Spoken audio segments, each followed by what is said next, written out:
What's up, horror fiends? It's Sunday. You know what that means. It's the Horror Fiend Podcast, episode 6, covering The Walking Dead, episode 11, 13. This one is titled Warlords. It's directed by Jim Barnes and Eric Mountain, directed by Lauren Iaconelli. Joe, real quick, my brother, what's up? I'm good. I'm doing really good. This was another good episode. This is just kind of fueling what I've been saying all season long so far. This is another episode where it's Lance moving his chess pieces on the board. And right now, I think, you've got the two pawns. We're going to be Gabriel and Aaron. Oh man, dude, Lance had a very small role in this episode, but man, was it something? It was big enough. It was big enough. Big enough. Let's get to it, man. So yeah, this one definitely plays with time once again. At first, it was a little jarring, but once I kind of got the gist of what was going on, it wasn't too bad. I could kind of do it, all the text telling you all that stuff. I don't know. I think The Walking Dead does that a little bit too much, but Well, it's Pulp Fiction. yeah. It's Pulp Fiction, which it worked for the episode. How about that? I know I'm not a fan of it either, but for the episode, it worked, especially with the Negan part.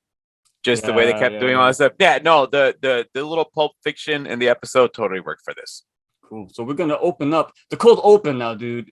Maggie and Lydia. So Lydia is bouncing, leaving the hilltop. She's smart. So with this cold open, we got Lydia. She's bouncing the hilltop. Elijah and Marco. They're both they're on guard. So I guess we got a little thing going between Elijah and Lydia. I mean, at least it's one way as of right now. It looks like he's got the little fancy pants going on for Lydia over there, but he shot his shot. He tried. But then, of course, it's the Walking Dead. Shit's got to go down. Some random guy on a horse who they do not recognize shows up at the gates. He's got a gunshot wound. He's bleeding all over the place. He's like near death, but he pulls out this little, it looks like a map of some sorts. And he says devils and liars. I had to turn on the subtitles, or the captions rather, to get that, because he was kind of like mumbling or whispering really low and gravelly because he's dying. Yeah, but he's talking about their devils and liars. I'm assuming he was talking about the Commonwealth. Yeah. So, but at that point, we don't know who this guy is, what's going on. So, so it goes into the cold open. What you thought about this quick little introduction?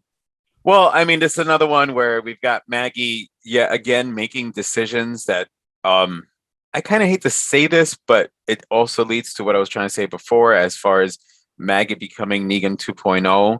Her decisions seem to be a little bit more, I guess she's trying to look out for the whole, but a lot of it seems a little bit more selfish wise, because if she was looking out for everybody, she would want everybody to be happy, and seeing her interactions with Lydia trying to convince her, the guy shows up, I can't remember the name of the guy that took off with them, Elijah. All three of them are in the car, and she's asking her, why not join the Commonwealth? She's saying that we don't need them. She goes into the story of how we've done it by ourselves. We've survived, but she's talking to somebody who just came from, the Whispers, who survived even more worse than the way that they've been surviving. And Lydia doesn't want to do that way no more. Maggie then goes into a story of Herschel's, farm, and this is a typical story you hear, with farmers, how some of them did wait, not sold their properties off. And they ended up flourishing because they didn't sell off. It's a common story to happen in the United States. But Lydia's just tired of it. Like, she doesn't want to be living like that anymore. And I don't blame her. Watching this episode, I'm a little bit more on like Maggie's just being a little bit selfish on her decisions.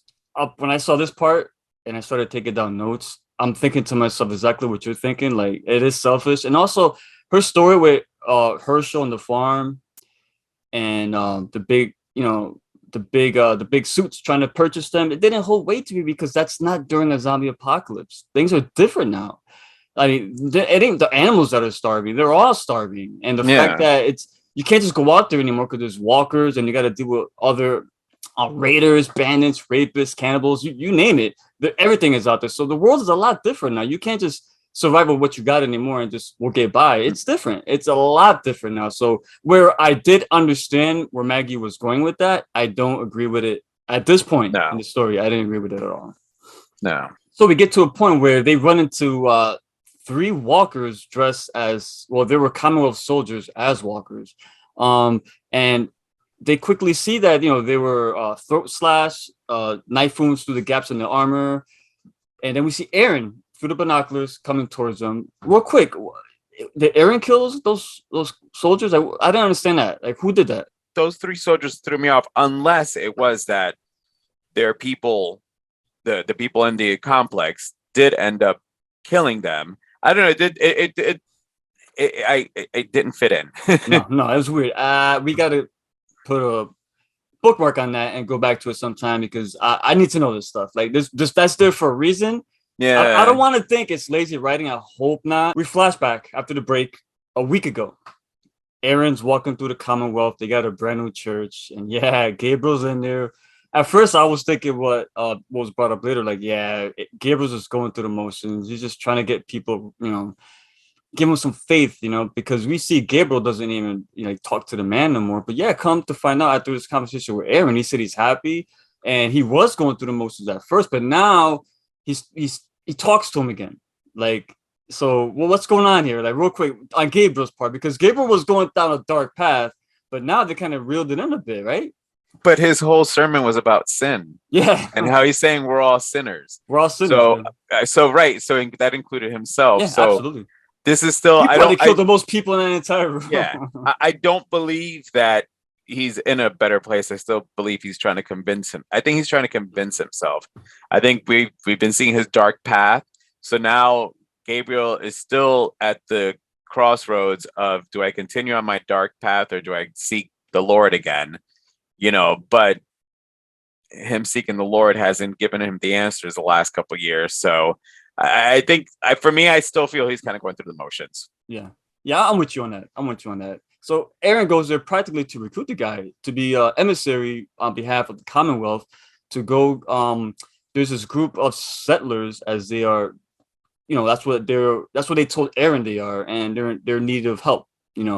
So the Commonwealth wants to go make first contact, and they want to bring Aaron because he's great with people, and of course Gabriel because he's a priest, and they're a religious group because as they, we find out they got mass 2 days a week.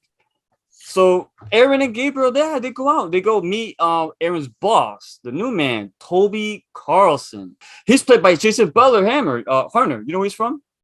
No. Ozark. You watch Ozark? I have. Everybody's been telling me about that show. Yeah. At this point, what I've decided, I'm gonna wait for the final season. Everybody's telling me just don't even bother. Wait for the last one to drop and just watch it all through, which is what I'll probably do. Cool. Yeah. When I saw him, I was like, oh, he's a good actor, and I was like, okay, so we got a new character. He was totally off the wall. Like what was your first impressions when you met Toby? Well, before I get to Toby, with the whole Aaron and Gabriel and them getting sent, so I thought they were the sacrificial lambs.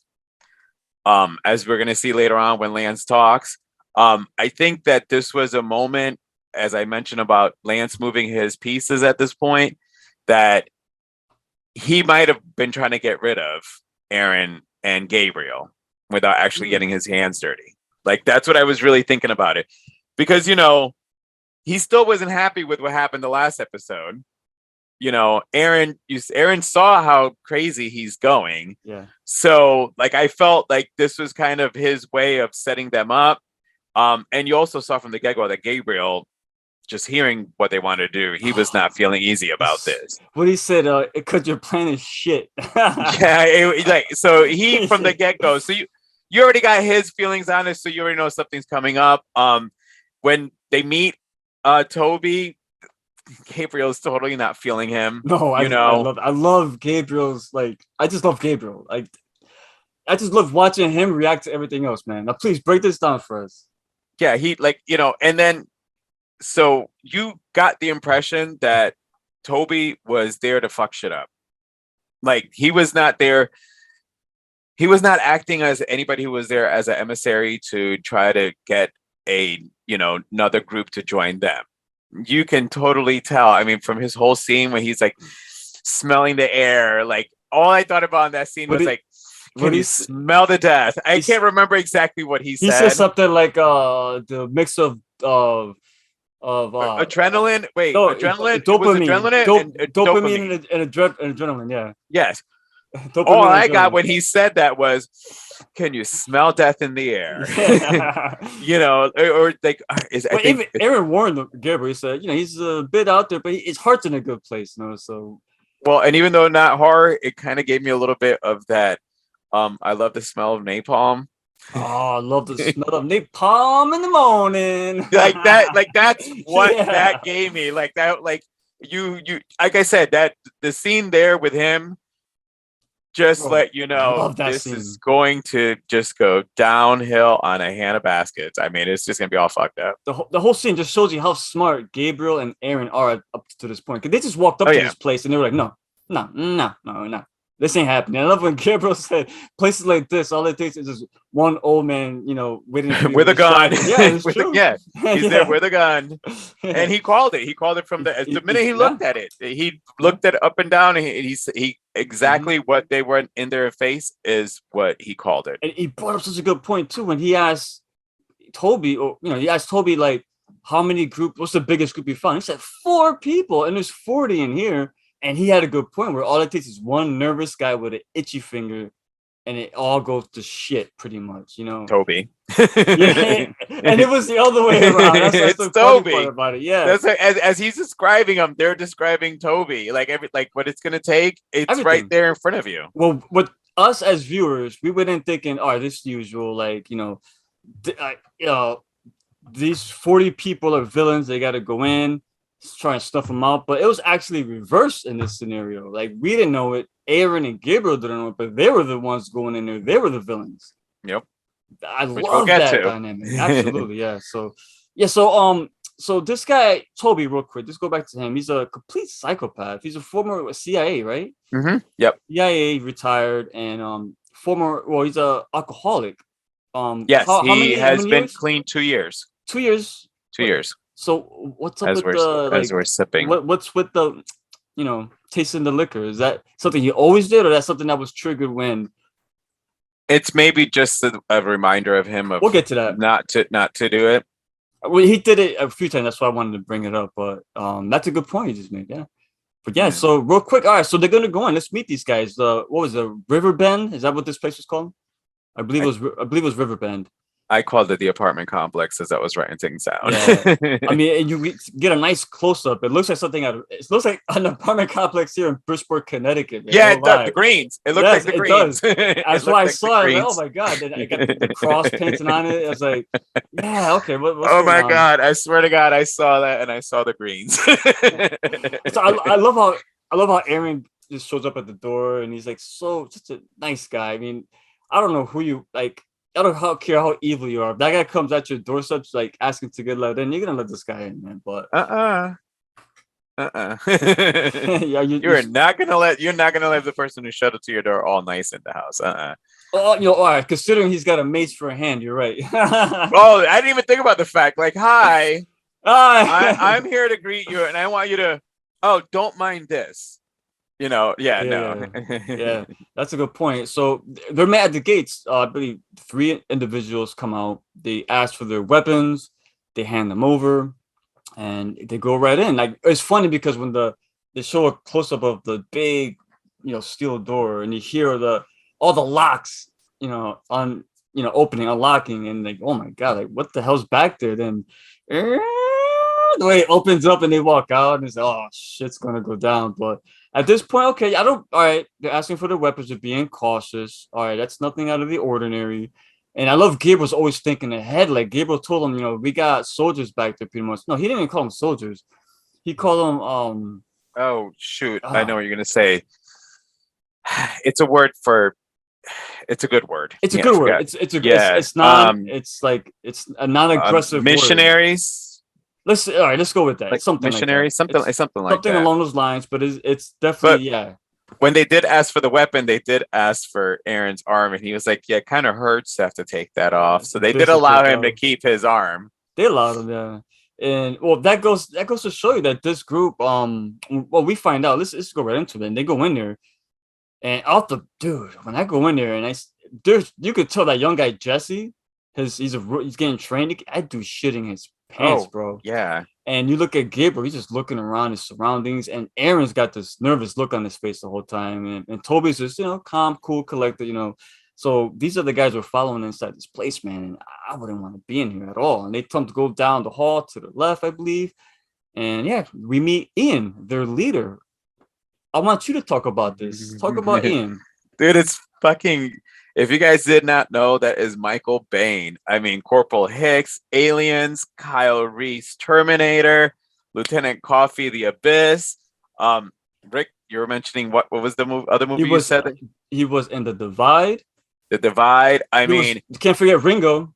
I mean, he's looking a little haggard. Tombstone. He is looking a little haggard. I saw him in he was in The Mandalorian.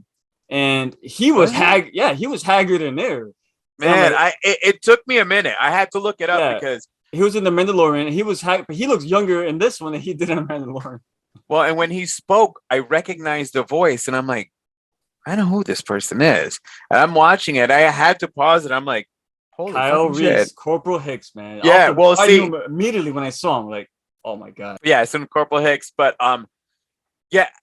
they gave you the impression, like you said, that they were going in there. He looked menacing, but it turns out that they had all the whole reason, and once they were all in there, and I literally, as I was watching this, as they went to go meet him, I said to myself, I'm like, this is a Suicide Squad mission. It is, yeah. That's what I wrote. I said, this is a Suicide Squad mission. And then you saw as they're, Aaron's trying to talk, the guys bringing up all the shit they had to deal with, which is basically what they've all had to deal with. So fair point. All tell me, and then I don't feel his conversation. He was being aggressive, he wasn't wrong. Or anything. No, he wasn't wrong at all. Yeah, he's basically like, I hear your words, but tell me. And then meanwhile, you got Toby over here like a parrot. Don't forget chiming in. Real quick, he recognized Gabriel that was a priest right away because they're a religious group. So, but that's when Toby's starts just making little comment, and you can see that it was just to get him riled up. Wow, Michael Biehn, man, when he found out Aaron wasn't the one in charge, and he's like, "Why am I talking to him for then?" Like, oh my god, like he's so right though. Yeah. Like, and he was like, we know where we live, but we can't find out where you live. Like, that ain't flying. Yo, again, he's right.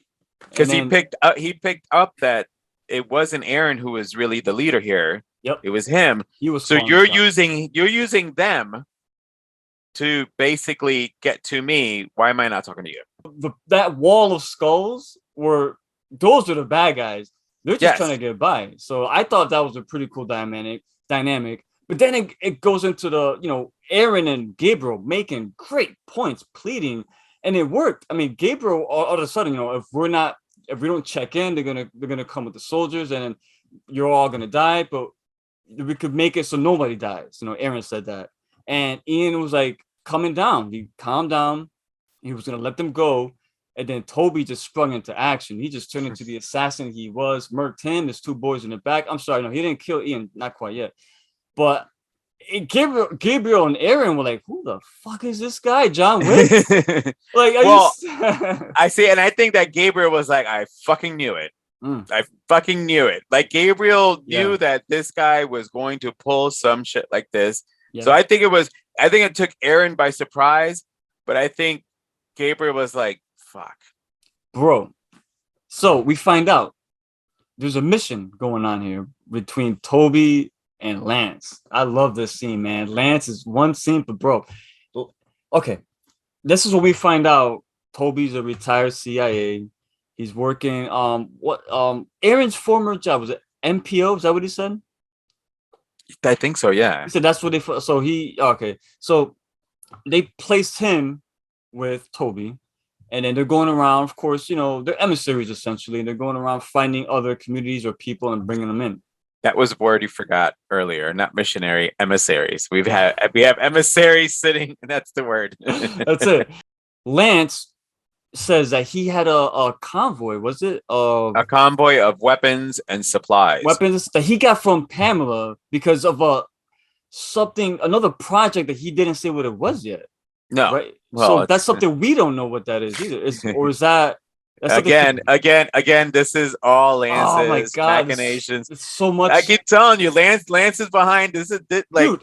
Every episode, the layers keep peeling off with this guy, and we it don't know does. what to. I don't. Lance is sitting at his desk with a chess board in front of him, and he's like moving every single piece right now. So This was another because he's covering his ass though. yes, Because he doesn't want Pamela to know that someone stole it. so all right, let me ask you this because I'm a little unclear. All right, someone stole it. Now, are we? Do we know at this point it wasn't the Riverbend group, right? But but didn't Ian said that they didn't attack no one? They found those supplies. They didn't like. Is that what he was implying before we got shot? He was gonna say something like that, but I don't. So see, here's the thing. because I'm thinking there was no supplies. because Ian did mention something about we found them. We didn't. He said something like that before he was killed. But Yeah. then some of his people were saying they don't have any guns. They don't have anything. No. Yeah. So, And because we'll get to it towards the end, but I believed all the people in that. yeah. Because here's the thing. Absolutely. I don't want to jump, but you get to a scene where when they're the whole speaking as a community, as we've seen all of these communities speak. In those moments, somebody is going to fess up and finally go, I know, for the sake of not letting other people die. And no one ever stepped up. And even Gabriel was like, I hope you guys stole the weapons, or I would hope, because if you didn't, this is where it's unclear what this really truly was, which is why I'm going to honestly look at it, is because I don't think there was weapons. I think this was just another, I called it a Suicide Squad. If you think about the James Gunn Suicide Squad, how the first group went in and they were in there for one mission, but that wasn't really the mission. That's what Gabriel and all of them going in right now. I don't know if there's a true, unless it was just for him to get rid of Aaron and Gabriel. See, the way I looked at it by the end was they scouted this group and they saw the group had all these weapons, and Lance deemed them a threat and he wanted to eliminate them, but he kind of lied to Toby to get him to go through this mission to become the assassin once again. Well, to recover the weapons and the supplies. And say that they stole the weapons, that they need to be, they're threats, they're aggressive, they need to be taken out. So I think Toby, even he's being lied to at this point. Like he went in there under false, intentions to go in there and recover these items, which they never stole them. But Lance needs these items, so obviously. So, I don't think there's items though. Is the whole you don't thing? Think? Though. All right, so what was? No, is what I'm saying. So Lance just wanted us to get rid of them. I think Lance was trying to get rid of Gabriel and Aaron. Oh, so just those two? Yes, I think that, why not just go in? Why not just kill him? Like, there's got to be easier way to kill him off the grid than to come up with this crazy elaborate. Well, it's a mission which Pamela doesn't know. But again, we don't know what he's up to. We don't know. That's what I'm saying. He is. These are all like little snake moves that he's doing. I don't believe that there was weapons. Like I said, I guess we could just. I don't want to jump around. We're not gonna jump around. All right, real quick. Okay.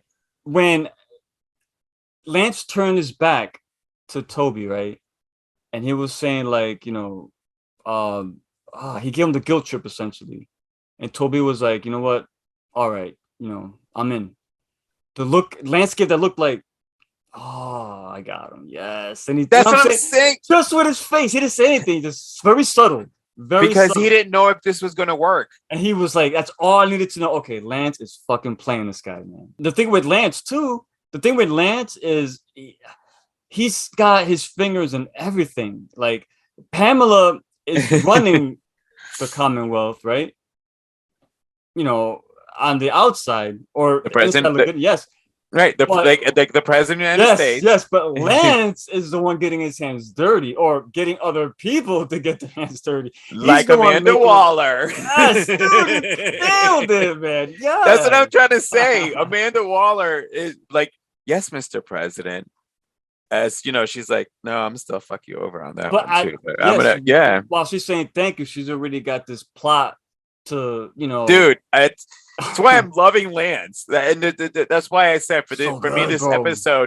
this episode looked more of a Suicide Squad mission. It did. Now we're gonna go back to the present. So Toby kills Ian. Like I said before, Ian was telling him like they didn't steal. They came across the guns a different way. He didn't get that far, but he was about to say something, but he was shot, so we didn't get the full story. But Gabriel punches Toby. He gets arrested. He's handcuffed. Aaron's playing diplomat. No, no, no. Just stop it. Um, there's they hear something outside, which is Jesse runs off on the he runs off on the horse, and lo and behold, of course, Well, you're hearing gunshot.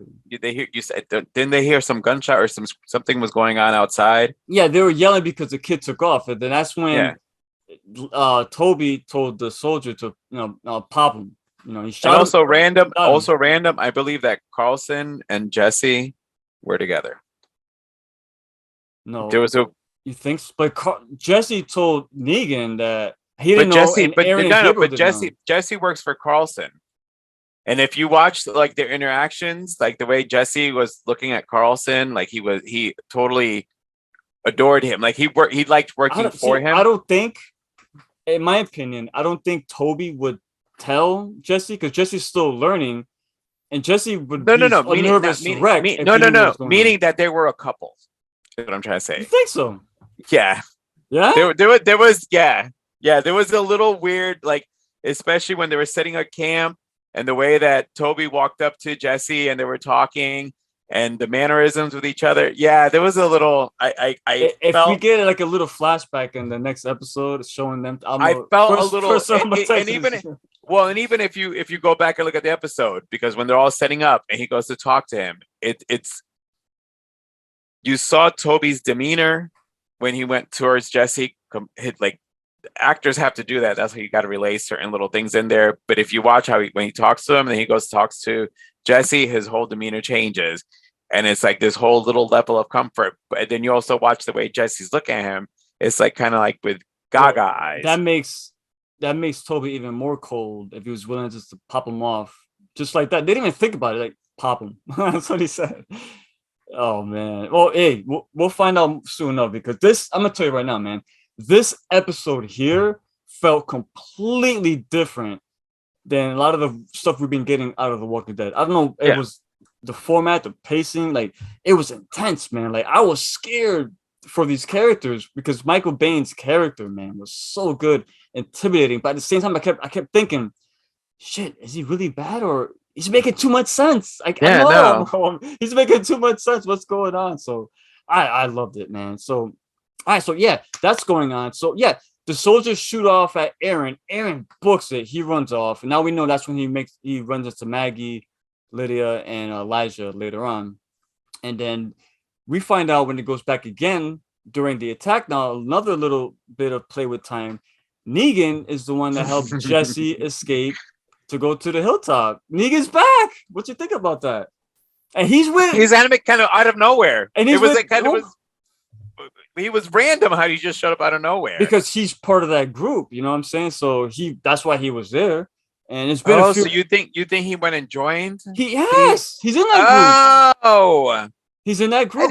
I did not pick that he was chasing Jesse, but when Jesse mentioned Aaron and Gabriel, that's when he was like, oh man, all right, here. And I watched the episode twice and didn't pick that up. I just thought that it was, honestly I thought it was kind of like the way Daryl walks up on things, you know how they all end up walking up on situations. I picked up on it because the way he was dressed for one, and he was with the girl was okay. Okay. So we find out Negan was the one that rescued Gabriel. So they killed that one soldier, and now Gabriel, Negan, and his new people, they're all kind of hiding out because Toby's on the roof with hostages, and he wants the guns. He's fucking kicking people off. As soon as it was a fucked up scene, honestly. It was because if you saw it was on every corner, not every corner, but every side of the building. He had 2 to 3 people just kneeling there, so you knew exactly what was going to be going on. I mean, that's why I'm saying that with all those people up there, if they had taken the guns and supplies, one of those people would have cracked. Mm-hmm. Think And about even, just like Gabriel said, if you have the weapons, I hope you got the weapons. because we're gonna need them. Give them. He said we're gonna need them. Yo, you know That's what? what he said. No, but he said Gabriel said that. Oh shit! So you're saying No, Gabriel said, "I hope you have the weapons because we're going to need them or we're gonna die." Okay, you know what? Just like you missed the other one before, I missed this. I thought he wanted the weapons to give to Toby. So I'm thinking to myself, Gabriel, why would you? You know he's gonna kill you anyway. Why would you? But yes. Second watch. He literally goes, "You're right. I hope you have them because we're gonna need them or we're gonna die." I mean, like he didn't want them to hand them over. He needed them for all of them to defend themselves. Absolutely. That's even more at that point that is solidified. Like, so them having that conversation, Carlson throwing people off the roof just completely solidified that none of these people there's no weapons there. Yeah. So Maggie, Aaron, Elijah, and Lydia, they arrive. They're at Riverbend now with Gabriel's there. Of course, Negan's there. Negan and Maggie are once again are probably gonna have another that's gonna happen again. So yeah, so that's where we leave off on this episode, man. Very intense. I love this episode so much. It felt so different. I love when The Walking Dead, because the prior two episodes are good, but they're more pushing the story forward, getting to know more characters. But this one gave you that intensity. It's been missing. I don't even think they really had any. Was there any walkers in this episode? Like, no, at least none that were real prominent. You know. Well, did they end up? Did they kill the 3 soldiers, or were the soldiers already dead? Okay, no, they're walkers. You're right. Okay, so they got them. Walkers. They got this show somehow. If you notice, they always find a way to fit in some kind of walker kill, no matter what. So it could be the slowest episode in the world, but they'll find a way to shoehorn it in for the gore fanatics like us. But when it comes to this show, I love gore, but I don't need it anymore for this. Now we're the end game. It's a whole new world, man. And just the character of Lance and even Toby. Oh, man. That's what he said. That's what we forgot on the fucking last episode. When you said, what was it that Lance told Aaron and we couldn't figure out? He said, it's a whole new world. It's Jesus. Our memories are...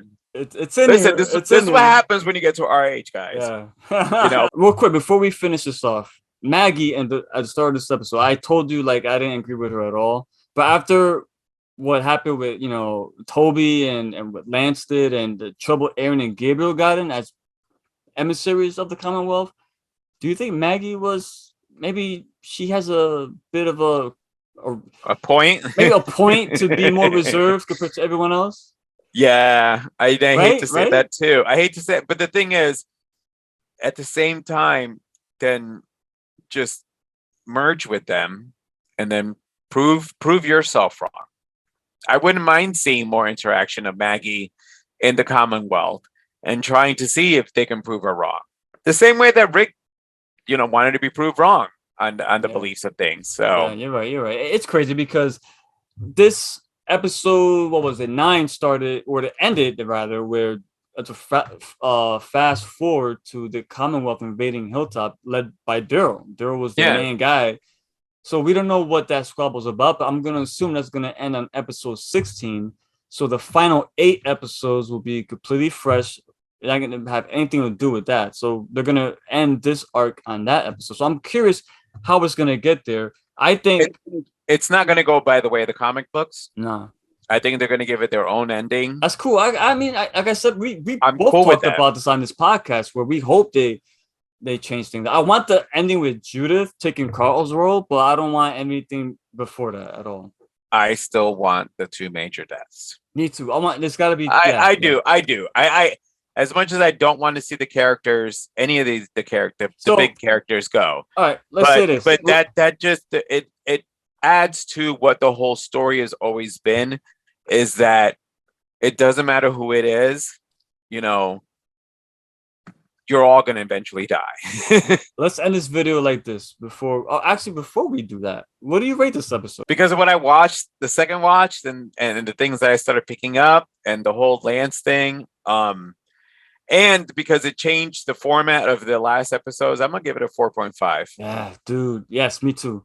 I was just at 4.5. I was like, that's too high. Let me see what Joe thinks. Not that you would have. I just wanted to see, but I gotta go with 1.5. Had one of the best guest appearances on the show. Aaron and Gabriel at the forefront. Such an intense scene. We got awesome character in Toby now. Lance, once again, amazing. And Maggie, actually, her point was a little bit validated, which is good. Yeah. We need that. I was afraid that they're making her too unlikable and like, oh my God. But she was validated a little bit. I like that. And it illustrates the point that Maggie was like, just because they have it so well, and she said it, they never face the shit we face at all. So what happens when we go there and they got to face it for the first time? So because all the people in the Commonwealth are relying on the army instead of being able to take care of themselves, whereas all the other communities trained you to take care of yourself as well as work the community. We're at the midway point at this point. Yeah, I think we got 3 episodes. 13? We have 3 episodes left. 3 left. Guys, thank you for joining us on the Horror Fiend TV podcast, episode 6, covering The Walking Dead Warlords, my favorite episode of the season. Yes, I did like it better than the first episode, which was No Other Way, which I love that one. But this episode, because it has Michael Biehn in it, I gotta edge it out. And it has an awesome new villain. I love Toby Carlson. I want more of this guy. And it had Lance. So awesome. Come back next week for episode 7. We're going to be talking about The Walking Dead, The Rotten. I can't wait. I am Ricky Grimes. I got my boy Joe. Come back. Subscribe to the channel, guys. Stay scared. Don't get bit. These devils be savages, slim than chance with the averages. Sitting on the low like you added slick. Darkness make you disappear like a magic trick. Put up to the table, come down and sit. These devils try to tie you the crown with it. Now you surrounded by counterfeits, trying to chop you up into 1,000 bits.